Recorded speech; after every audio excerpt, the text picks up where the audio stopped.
Question. The problem tells us that ABCD plus ABC plus AB plus A equals 1,413, and we're asked to find the value of ABCD.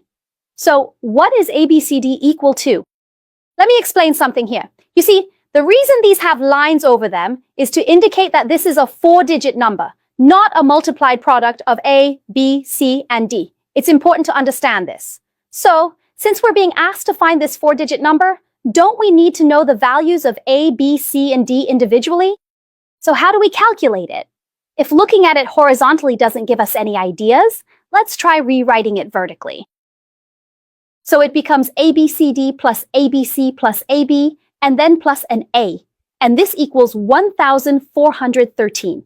Now pay attention, what I'm about to do next is very important, so make sure you watch carefully. I'm going to align these 4 slanted A's on the same line, placing them at the very bottom. Here are the 4 A's. Alright, next, I'll also align the 3 slanted B's on the same line. Alright, write them horizontally. Next, I'll place these 2 C's horizontally as well. Finally, I'll add a D, arranging them like this. When you add them all up, I say it still equals 1,413. Some students might say, that's not right, you've changed the positions. Let's take a closer look. Let's look at the units digit. Before it was ABCD, and now isn't it still ABCD? All right, and then if you look at the tens place, originally it was CBA from top to bottom, and now it's still CBA. It's just that what was at the top before is now at the very bottom. So you need to understand that within the same digit place, if I rearrange some positions, like here, right, it doesn't affect the final calculation result. This is called the principle of invariance. So you might ask, why am I calculating it this way? Is it really easier to calculate? Well, look, now we have 4 A's, which represents a 4-digit number, right?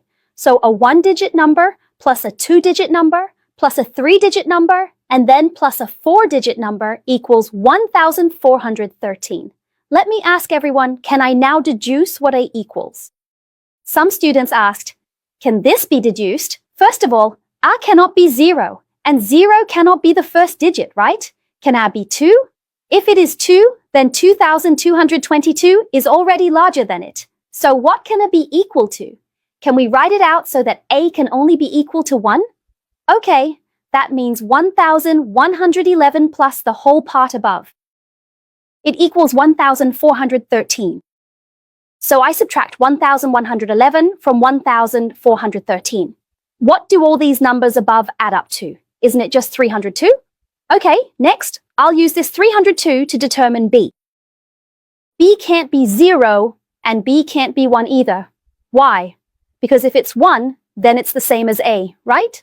And even if A isn't 1, B still can't be 1, because 111 plus a 2-digit number plus a 1-digit number can't possibly equal 302.